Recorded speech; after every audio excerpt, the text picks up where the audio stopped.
Sonic Colors has often been described, even by Sega itself, as the point where 3D Sonic games finally found their footing. And while that's not where I would personally draw the line, it's not totally without merit. Colors was the first time since the death of the Dreamcast that a Sonic Team title was generally well received by video game critics, die-hard Sonic fans, and the general audience. But it seems like history is forgetting that there was one earlier title that came within striking distance. A game that critics at the time described with superlatives like the very best 3D Sonic ever created, one of the best additions to the series in a long time, and a great start to a franchise we'd given up on years ago. As Eurogamer put it, Sonic is back. Sonic was back, and Sonic fans, in desperate need of an actual win, rejoiced. I was right there with them. I loved this game. I played it to death. I made it a point to show it off to my friends, which inspired them to go out and buy it, and they loved it too. And now, 15 years later, right when the spotlight of internet nostalgia should be shining brightest, I never hear a good word about it.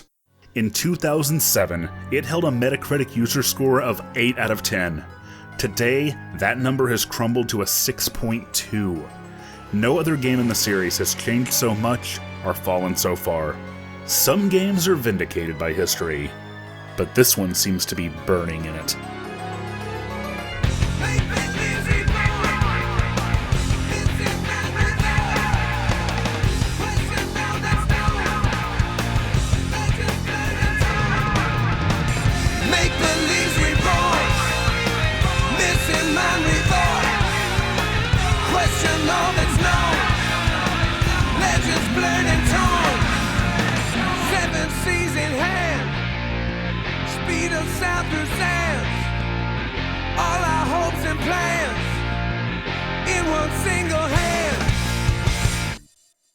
The first question I should probably ask is, why?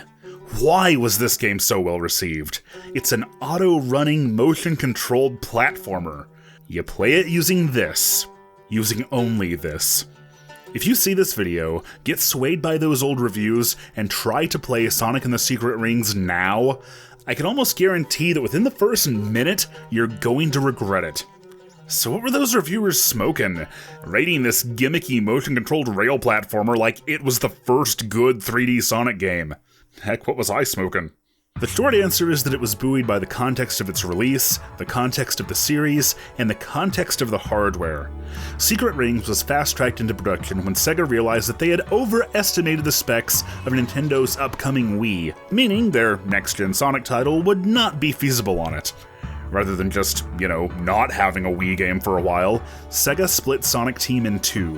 One group would continue working on that next-gen project, which, well, the ship was already sinking, but I'm sure diverting key developers away from it would inspire everyone left to work even harder, right?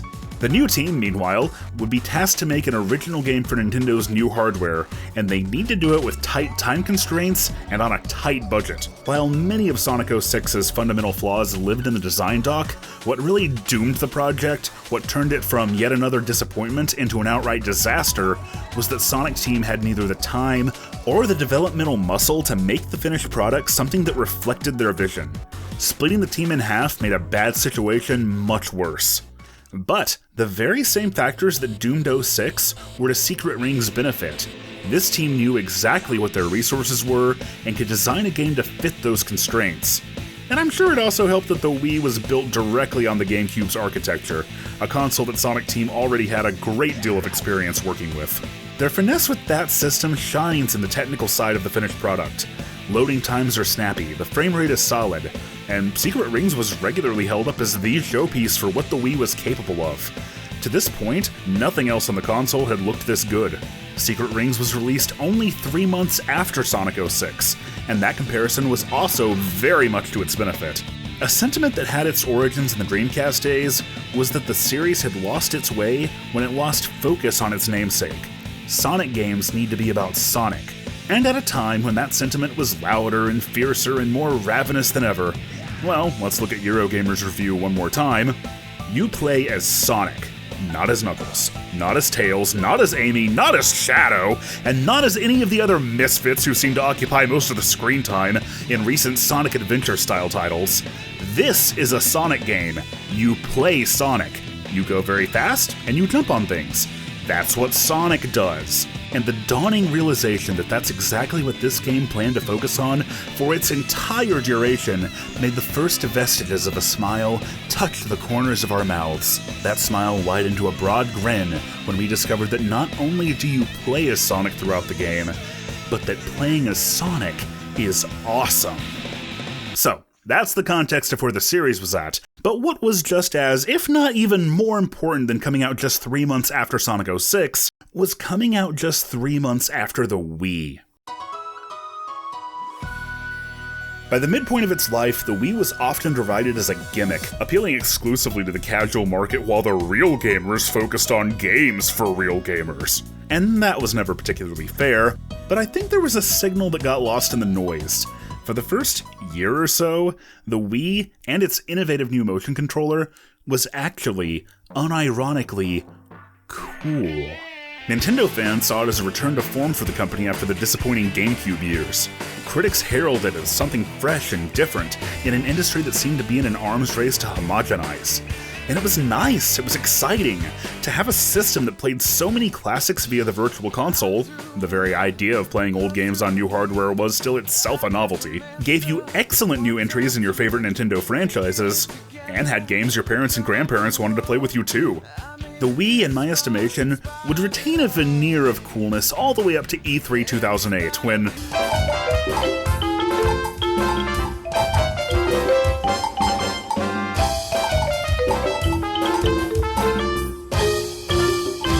Yeah, that happened. Nintendo started focusing almost exclusively on casual experiences.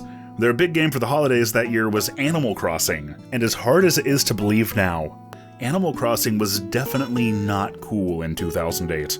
But during its launch window, the Wii wasn't just cool, it was white hot. Retailers couldn't keep it on store shelves. Motion controls seemed like the future, and the future was now, and early adopters were starving for more games that would give them another glimpse of it. Sonic and the Secret Rings was the right game, launched at the perfect time. Even if the approach was a little clunky, people were much more forgiving and much more willing to push through a few motion control hang-ups and over some steep learning curves to get to the good stuff. In a sense, what happened to Secret Rings mirrors what happened to Sonic Adventure. Even in the 90s, people were definitely aware that Sega hadn't quite hit a home run, but the game in that moment was so impressive that pushing through those issues was worth it. This is sometimes why you see so much disconnect between what the dedicated Sonic fans think versus what the wider gaming community thinks. They judge Sonic to the standard of any other platformer, often playing each stage only one time. Perish the thought. We go in determined to find something to love, or we play it as a kid and judge it uncritically, and over time, we learn to ignore, sidestep, forgive, and sometimes forget all that jank. Which brings us to a confession.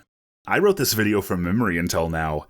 To this point, I hadn't actually played the game again. Of course, I played it a ton back when it came out, but I had basically never gone back to it. And you know what's funny? This, what you've seen so far, was all this video was really gonna be. I thought this was all I'd really have to say about Secret Rings. I thought I'd have this video done by Christmas of last year. But I couldn't make a video without footage. I had to play it again. And what I found in the depths of Sonic and the Secret Rings is so much more fascinating than I even expected, than I even remembered. Maybe this is really a me problem. Maybe I'm just a specific cross-section of a lifelong Sonic fan and a die-hard Nintendo fan. I'm neither expecting or recommending that you do this yourself. I'm too aware of my own taste to think most other gamers will be able to stomach it the way that I did. Instead, I'm going to let you experience it vicariously through me, a deviant who has more patience and appreciation for jank-ass Sonic games and waggle controls than you could ever know. I gave you the short answer, now let me give you the long one. This is the story of my second ever playthrough of Sonic and the Secret Rings, nearly 15 years after the first. I didn't go into this project expecting to say this, but let's get critiquing! The core idea behind Sonic the Hedgehog was to make a game that would get better the more you played it and the better you got. And that core piece of Sonic's DNA has been present ever since, through all the ups and downs and all arounds. The more you play it, the better it gets. Even Secret Rings. especially secret rings. I mean, it couldn't get much worse than the way it starts. See, another one of Sonic's strongest aspects has historically been its ability to make a good first impression. Secret rings might just make the worst first impression of any game in the entire series. Sonic is on rails. He moves forward automatically, you control his movement by swinging your arms from side to side, and oh yes, it starts with an unskippable tutorial that goes on for literally 15 minutes. It splits its lessons into individual levels, meaning you learn to jump, get ranked on that, go back to the menu, and then select the mission where you learn to jump higher. Rank, menu, homing attack, rank, menu, backstep, rank, menu. Ugh! Come on, we knew how to make a good tutorial in 2007. Heck, we knew how to make a better one than this in 1995. But once you push through the endless tutorial and finally get to the real game, you're gonna pop into the first level and... 3, 2, 1, go!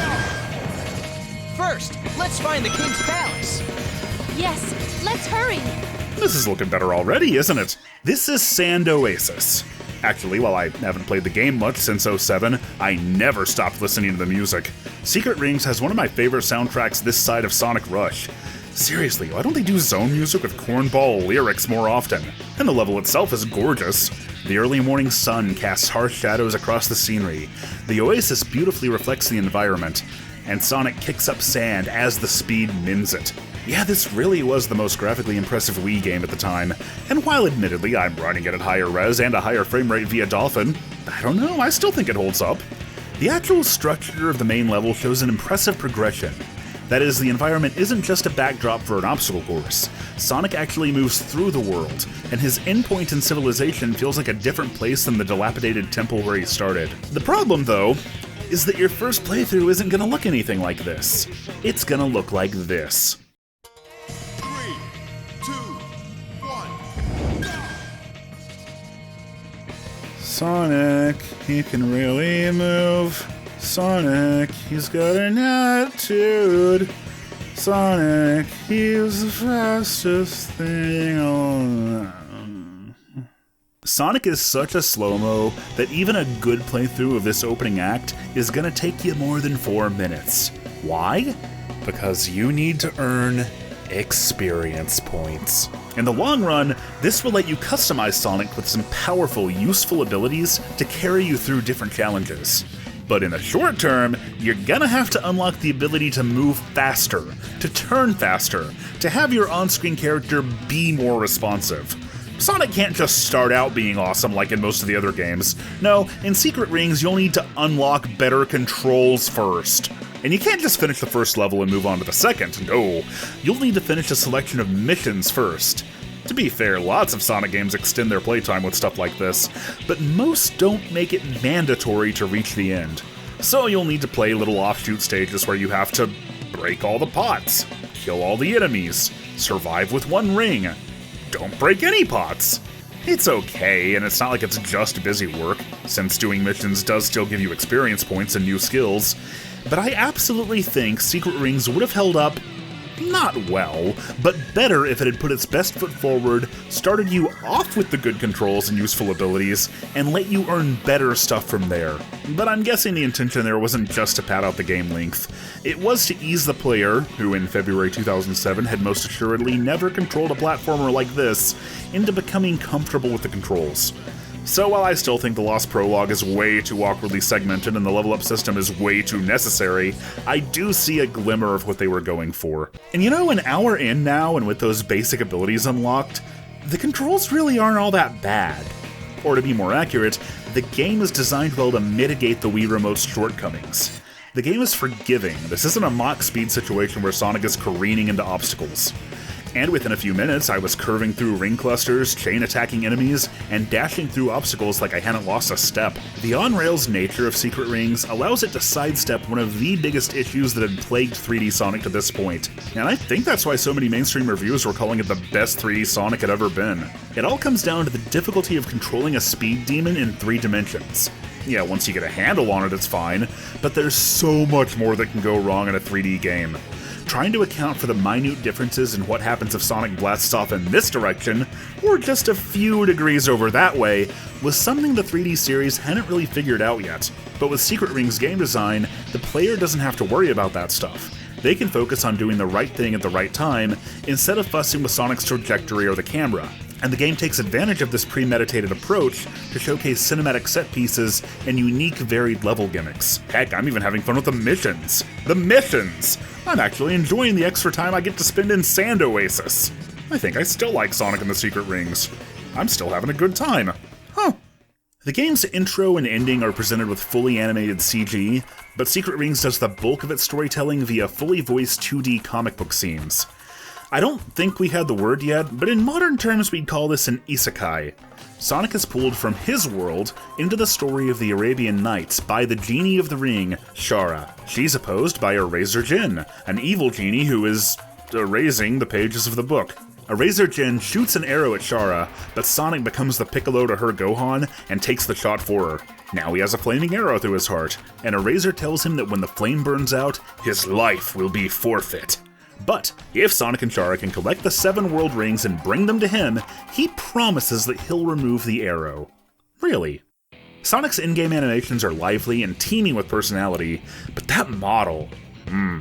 I mean, that looks a lot more like Sonic than he did in 06, but his proportions still make him kind of uncanny. The length and girth of his spines constantly make him look like he's about to topple over. But what's weirder than their length is how noodly and, over-animated they are.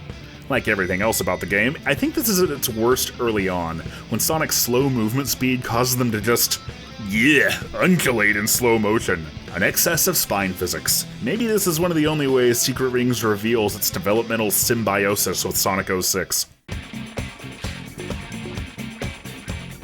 If Sand Oasis was living up to expectations, then the second level is abandoning them. This is, well, I'll let them tell you. This seems suspiciously like the team made a level theme before they decided on the game's setting, and when they came to Arabian Nights, they just collectively shrugged their shoulders and placed cacti everywhere. I love it! Sonic's had a lot of jungles and a few dinosaurs, but an actual prehistoric zone is a wholly unique level trope. See, I don't need games to make sense, I just need them to be fun. But no matter how fun the music is, it'll drive you a little mad if you listen to it for more than 11 minutes! Some of the missions for this level were way more irritating than Sand Oasis. A lot of them are set in this weird little looping area, where you have to keep doing laps and taking different paths to complete objectives. And while it's commendable, and even sort of impressive that an on-rails game like this even has multiple paths, it really doesn't work when you're trying to deliver dinosaur eggs to color-coded nests. Leave that to Diddy Kong Racing. After way too much time trying, I fell off a platform, restarted, and discovered the whole level and everything in it resets, but the egg counter doesn't, so I really could have just cheesed the whole thing. Yeah, I'm starting to think missions might not be this game's strong suit again. There was a pretty fun race mission though, which did a much better job of making me engage with the nuances of Sonic's movement mechanics to win. If truly free be stopped never through all that's happening. Zone 3 has the delightfully mid-2000s Sonic team naming scheme of Evil Foundry. And when I got here, I was immediately flabbergasted. I recognized absolutely nothing about this. I mean, I had to have played it, but maybe I didn't like it and rarely came back to it. The music is annoying me already, maybe that's why. The melody's great, but those vocals are just way too repetitive. I guess vocal level themes aren't always winners after all. As for the stage, it's a medieval refinery in an ancient castle. A fresh take on the standard lava stage that makes great use of Secret Ring's setting. Another surprise was the section where, as far as I could tell, there was no way I couldn't have taken a hit. I think the idea here was to encourage a second playthrough, because as soon as I cleared the main mission, I unlocked the Soul Gauge, a permanent upgrade. Finally, all those orbs have a point. They fill up this meter, and when it hits a certain threshold, you can pull off 2 magic tricks. This, I mean, you can see what it does. Blast Sonic off at Sonic speed. It's a fantastic effect, and knowing when to use it to maximize its effectiveness will depend on your knowledge of the levels. It is, however, very hard to control. Speaking of which, let's go back here. This one obviously is a lot more situational. It gets you through those spinning blades, helps smoothly weave between hazards, and helps with targeting bosses. Now that I've replayed Evil Foundry, the music's starting to grow on me. Freaking replay value, Sonic, you do it like no other. As the game goes on, I'm also discovering a surprising amount of depth to the mechanics. More than you would think you could get out of a Wii remote anyway. There are nuances to the gameplay that you have to learn as you go. The way the jump cancel works, the way Sonic gains speed faster off of a short hop, the way charging a jump also functions as a brake. Most notably, I'm appreciating how all of these are boosted by the growing list of upgrades I'm getting, and how much better the game itself is becoming as a result. In implementing a convoluted RPG-like upgrade system, Secret Rings inherits one of their common weaknesses. The game doesn't really get good until you've been playing it for hours. No, why? This is a Sonic game. Making an incredible first impression is Sonic's whole deal. Why do you need this? But it did also inherit some strengths of the design. Every replay counts as progress, and not just the self-motivated player skill kind. At the 2-hour mark, I can say I am unironically, unabashedly enjoying Sonic and the Secret Rings, and I wasn't expecting to say that with so much enthusiasm. Stage 4, Levitated Ruin. I don't remember this one either. This level has an awesome sense of scale, and the theming might be the most creative we've seen yet. Drawing on Arabic folklore, Sonic is speeding through ancient ruins in the clouds, the remnants of a civilization still carried on the backs of these huge fossilized creatures. And wow, I'm actually blown away, and not just because of the strong winds. No, this one was a blast, helped along by all the opportunities I got to use Speed Break. It also had a cool enemy, a gargoyle who could turn Sonic to stone. Also, this is the one level theme in the game that doesn't have lyrics. That piano is reminding me of something out of the Saturn era, and that is high praise coming from me. So obviously, the entire game takes place magically within the storybook, and I actually rather like this. It provides cover for Secret Rings to take its story and aesthetic in whatever wackadoodle direction it likes, without being beholden to anything that was established before. Actually, that's the exact approach Sonic Team has taken since time immemorial anyway, but at least there's some kind of explanation for it this time. But in 2007, I skipped right over every last cutscene. There were two main reasons for this. One, I didn't have the patience for these 2D comic book scenes. On this point, I was actually really missing out. I think this 2D art is great, bringing out the appeal and personality in Sonic's design in a way that 3D models still rarely do. I do wish they didn't have such a strong filter placed over them, but I get what they were going for. But the other reason I skipped the story was probably the bigger reason. Just touching it makes me feel like I've got a whirlpool of emotion spiraling around inside me. I can't even begin to imagine what having all 7 rings would do to someone. It might even open the gates of hell! As a teenager, almost every single thing that came out of Sonic's mouth made me want to die. I hated Jason Griffith's take on Sonic. I thought he delivered every line with this pandering kiddie veneer that made Sonic sound like he was trying way too hard to be cool. And to a teen, that is the least cool thing you can possibly do. But with hindsight, I see that Sonic had never for a single solitary second not been all about trying too hard to be cool, and as an adult, that's exactly what's so gosh darn charming about him. These games are for kids. Kids always think he's cool. And I was just too worried about being grown up to appreciate that. As if I ever knew the first thing about being cool. But if I hated Sonic's voice that much, I have no idea why I didn't just do this. It's a tip handed down since the days of the Dreamcast. If you're not digging the English voice cast, swap to the Japanese, because Kanemaru don't miss. And now that I'm not distracted by Griffith's... Hey, don't worry about it. Yeah, that. Sonic's character is actually, shockingly, pretty on point here. For a long time after SA2, Sonic increasingly felt like a background character in his own series. His personality was whittled down to this milquetoast version of an anime protagonist, going on about doing the right thing and the real superpower of teamwork and... Nice smile.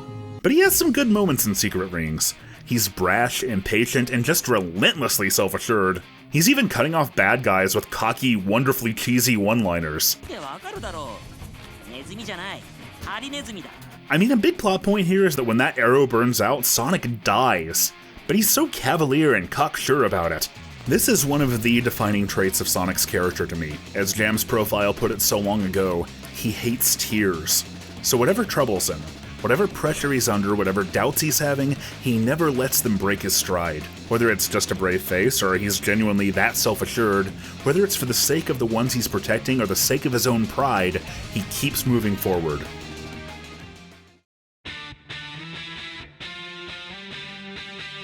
Pirate Storm might just be the most graphically impressive stage so far. Can you believe the Wii could pull off a rain effect like this? It is yet another wonderfully imaginative stage theme, as Sonic pushes through a cavalcade of pirate ships, many of them torn to shreds under a turbulent thunderstorm. Bombastically creative levels with their own unique gimmicks, tropes, music, and theming is so core to the series' identity. It's one of the very few things Sonic games across the ages have almost always consistently knocked out of the park, and Secret Rings exceeds that average so far. With no hesitation, Sonic launches himself out of a cannon, and when Chara calls him on his recklessness, he just nonchalantly goes,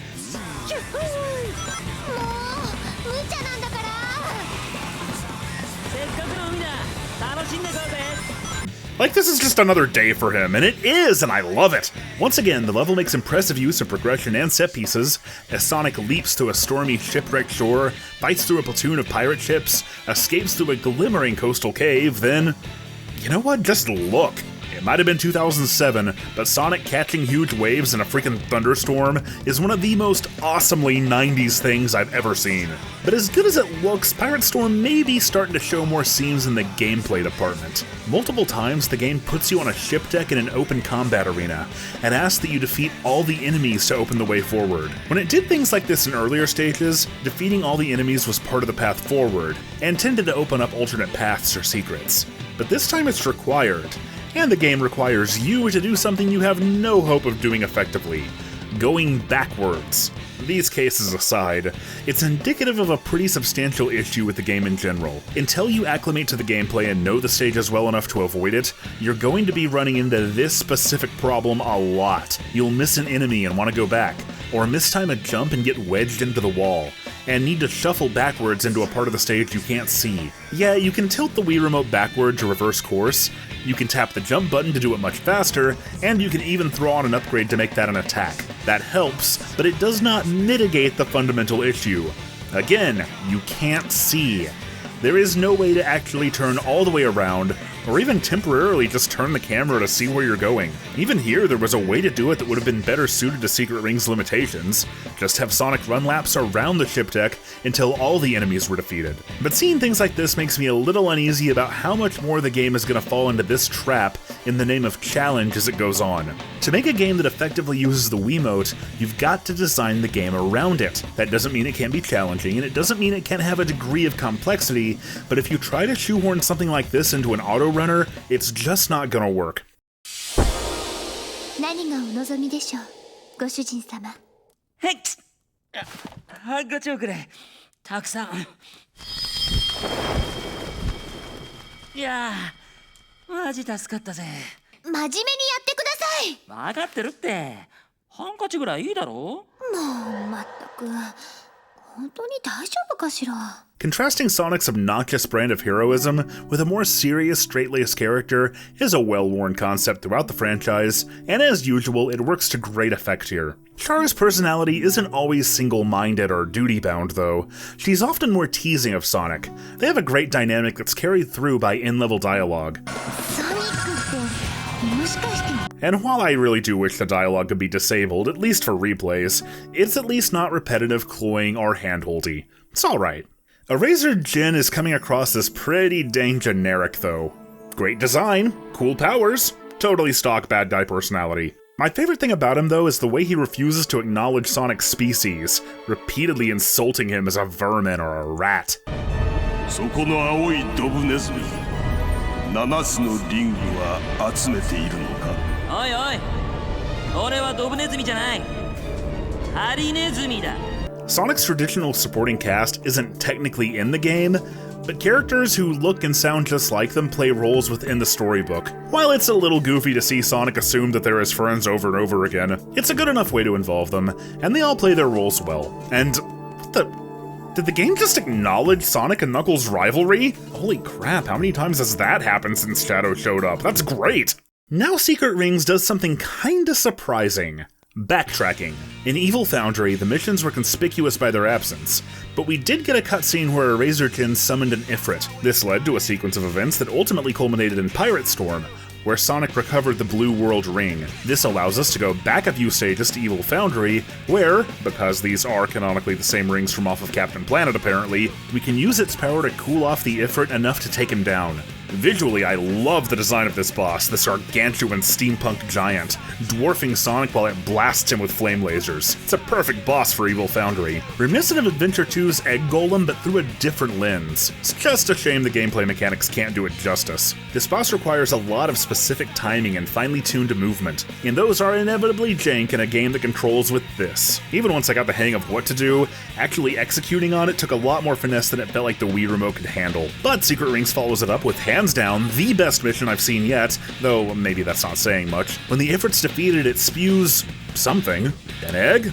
A bomb? Sonic can't let it explode in the Foundry. He's gotta slam dunk it out of there! This leads to a mission where you play the original level in reverse, complete with more enemies and hazards, as well as unique paths and shortcuts. So not only does this actually tie into story progression, it's also a whole lot more fun and imaginative than whatever finish with One Ring Challenge number 37 the game has been throwing at me. If even a few more of them could be like this, I would have so much less of a problem with the mandatory mission structure. At this point, the complexity of the equipment system is kind of becoming an issue. The game incentivizes you to hit this menu before almost every mission, and I get it. Keeping Sonic in top form is the crux the gameplay rests on, and bless its little heart, the equip menu tries, letting you sort your upgrades in different ways. But it's becoming increasingly common for me to have to spend a minute or more rejiggering things every time I come here. I'm unlocking upgrades of upgrades, like Quick Step, which lets you move more smoothly, can now be substituted for Quick High Step. But these are both unique upgrades with their own point costs, and you can't have them stacked on top of each other. Equipping one unequips the other. The better solution would have been to make soft perks like this a sub-function of each upgrade. And, don't make the player have to unlock decent controls, that would have been nice too. I really do see what they were going for. This rewards and incentivizes replay value. And even here, it's not like it doesn't work, it's just simultaneously too basic and too convoluted for its own good. The lack of finesse here is one of the places where you can feel how rushed the dev team was. And how old this game is. Nowadays, there's no way they wouldn't just give you an option to auto-equip an ideal loadout. Oh, I guess we should address the war elephant in the room. Here's what you'll experience each and every time you visit any of Secret Ring's menus. Is it grating? Probably. Is it repetitive? Definitely. But does it bother me? Nah, not really. It's a perfect example of an awful musical choice, though. A loud, boisterous vocal track is never the right pick for a freaking menu, especially not one the player is gonna hit so frequently. But it doesn't matter because I love 7 Rings in Hand.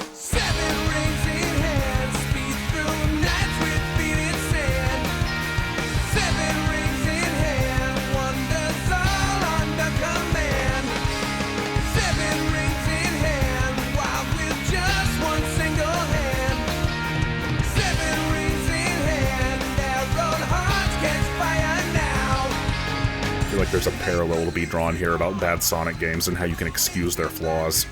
Oh, that theme is also the reason this episode even exists, as one of my best friends messaged me out of the blue to tell me that it was still stuck in his head all these years later, which made me listen to it again, which got me thinking about Secret Rings again, and here we are. So hey, Steven, thanks for the idea.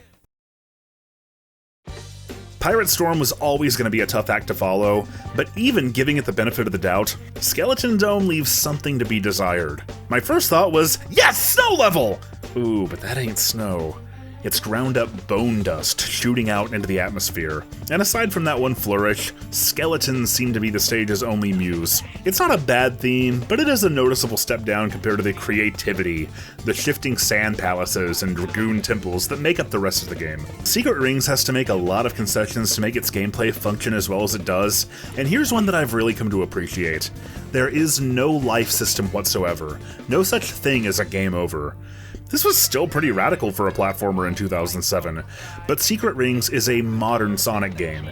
It's not about getting through, it's about how well you get through. The lack of life system, combined with the incredibly generous automatic checkpoints, also shields the game's jank from being nearly as much of a problem as it was in previous 3D Sonics. It'd be awfully annoying if something like this made you restart the entire stage, or even led to a game over.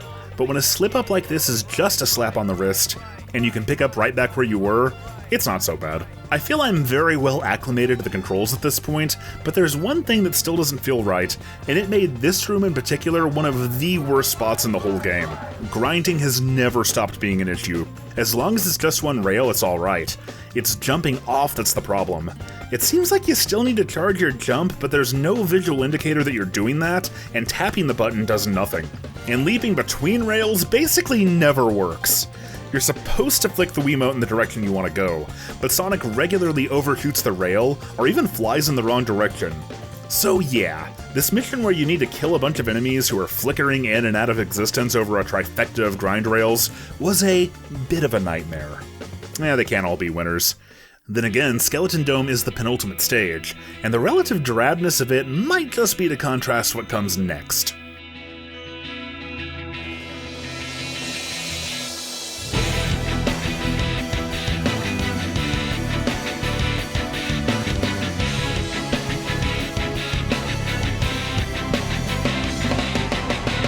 One of Secret Ring's greatest strengths, and one of its most impressive given how quickly it was made, is its atmosphere. That's the reason I've taken the time to spotlight each level individually like this, focusing on their aesthetic and the creativity and imagination that went into them. Graphics may age, but art direction is timeless, and Secret Ring saves what might be its very best for last. Night Palace, Eraserkin's stronghold in the sky. Sonic speeds through Arabian towers beneath a magenta moonlit sky, sweeping between massive castle chambers. The level's use of majestic colors and imagery, as well as details like the mirror effect on the chamber floors, indicates how far Sonic has come, how far the player has come. It's also tough, but this is the finale. I'd so much rather a game push my limits at the end than just roll over and let me win. And right when it seems like you have won, the palace houses another reality within itself. Hauntingly beautiful crystalline roads wrapped in an endless star field. And if there's one aspect that's really unifying the tension and the peril of this place, it's the music. Night Palace's theme, a song called Unawakening Float, has been a mainstay in my playlist since 2007. The lyrics seem like they might be voicing Sonic's subconscious. His flame's on the verge of burning out, and while he can't help but wonder what will happen when it does, if he'll ever wake up, he keeps pressing forward, faster than ever. Maybe I'm reading too much into this, but this to me is the depth of his character. A free spirit who moves faster than the wind to live a life without regrets.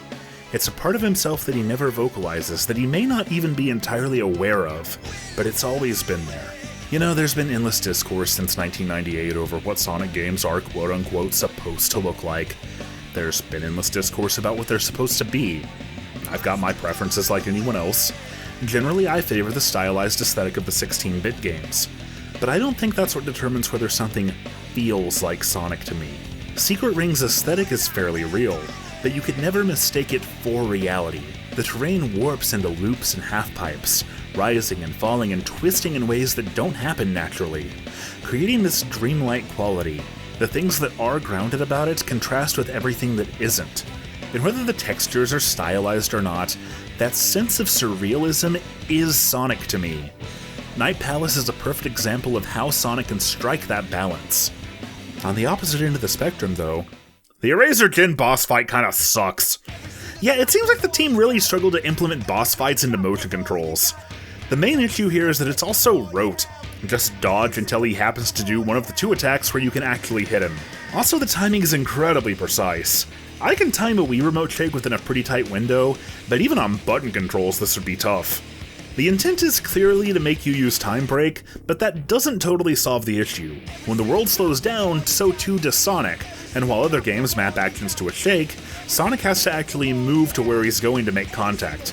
But, with the evil genie finally defeated, Sonic and Shara discover a mysterious door. What could it mean? こういう時はあれだろ開け5万 No reaction. God, I love how in Japan, Sonic constantly speaks in adorable cool boy English. 7つの世界を滑るリングが揃いしとき世界をつなぐ扉が開くであろうつまり7つの世界リングがあればこの扉は開くってことだな And then? What? Sonic claims we've got the 7 rings! This is the door they open, and then credits? What the heck happened? I can only assume this is a translation issue because I actually only have 6 of the 7 rings. Still gotta grind out some Night Palace missions. But even setting that aside, man, this is awkward. It's not like the finale is being gated behind another campaign or anything like it was in the adventure games, so I have no idea why they would roll the credits here. After another half hour of missions, that last world ring popped, and I could finally go open the door between worlds. And what should be behind it but...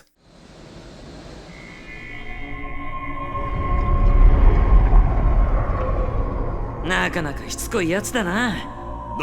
it gets weird. And not like good weird.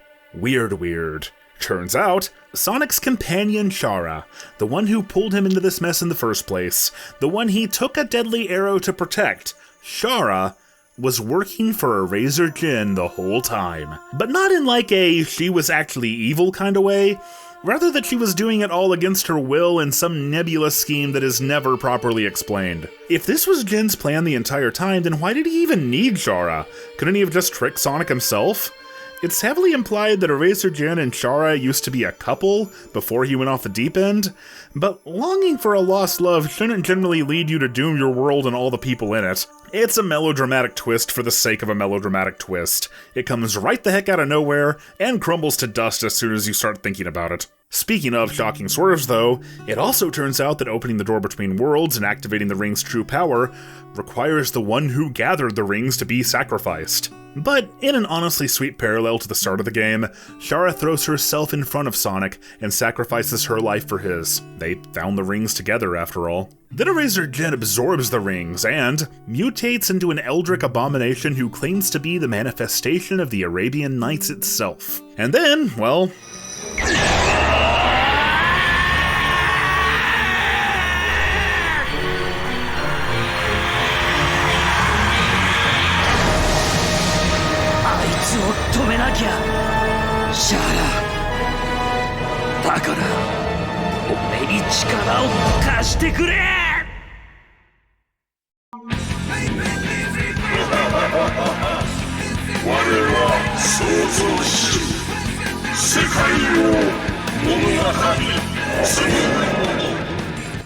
If you're gonna have an alternate take on the Chaos Emeralds, I think it's important to set them apart.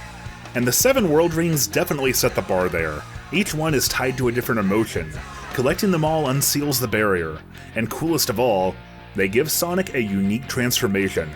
Darkspine Sonic. This final fight is just anime as heck. It's fairly basic in terms of gameplay, just dodge attacks, shake the Wii remote to fill up the soul gauge, and use speed break when he throws a spirit bomb. But compared to the bosses we saw earlier, maybe keeping it fairly basic is for the best.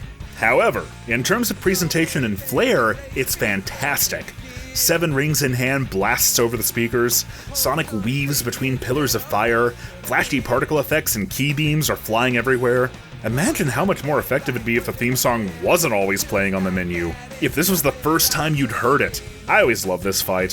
When I said earlier that I used to show off this game to my friends as an example of what the Wii was capable of, this was always one of the things I'd show them. But there was another reason I played it so much. Teen Josh almost literally couldn't stop whining about how cringe Jason Griffith's Sonic was, and yet he would fight the final boss just to watch this scene. The genie of the lamp is supposed to grant 3 wishes. Am I right? I will never grant any wish from the likes of you. Huh. My first wish, bring Shara back to life. My second wish, return the Arabian Nights to the way they were, so that the world can have its stories again. My third wish, Eraser Jin, you shall live out the rest of time trapped inside your lamp as you were in days of old. I cannot be denied by that filthy rat! Why? I told you, I'm not a rat! I'm a hedgehog! This is Sonic to me. At no point in the entire 3D era had he ever felt so perfectly on point. Jason Griffith absolutely knocked it out of the park here. This is his best performance in my book, and it's still bar none my favorite scene he ever had. Although I have heard suspiciously good things about the sequel. I want to know anything about it. I've never actually even played it. Do you think I should? Secret Rings is one of the most of-its-time games I can think of. After a minute of playing it, you will definitely hate it.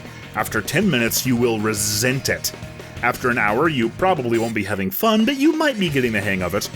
But about 3 hours in, you might actually be able to glean some piece of why we fell all over ourselves praising it in 2007. Far from just being better the better you get, I might argue the game is only starting to reach its potential after you complete it. It's at its most fun on a finished save file, and at its absolute worst on a brand new one. But even at its best, it's easy for me to see why it's lost its luster. The Wii stopped being cool a long time ago, and time hasn't been kind to motion controls, especially motion controls like this. The industry, bolstered by the Wii's success, went all in on this stuff for a while. And it took them quite a while, but they learned a lesson from that. Sonic Team, meanwhile, would take the lessons they learned from the way this game was received versus the way this one was received, and use that feedback to forever alter the trajectory of the series. The adventure era was dealt a mortal blow with 06, and while the next era was still a ways off, I think Secret Rings is the primordial form of what Sonic would become.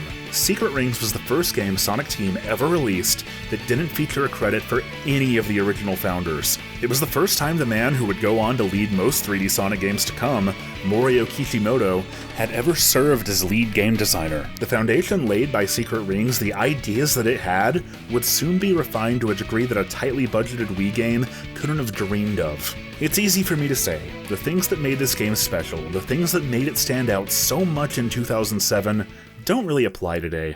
At the same time though, it's still easy for me to connect to the kid I was playing it in 07, and to remember what it was like to see it through his eyes, to see how much has changed in 15 years. In an era when all three consoles have essentially identical controllers, when so many gameplay mechanics and genres have reached a point of standardization that borders on stagnation, at a time when video games, at least outside of the indie market, have become a bit routine, it's been nice to go back to such an intrepid, experimental Wii game. You know, maybe this thing has become retro after all, because for better or worse, they sure don't make them like this anymore. I miss when we were still figuring this stuff out. I miss when game development was affordable enough, the market was wide enough, and the industry was bold enough for something as inventive as this to be not only feasible, but acclaimed.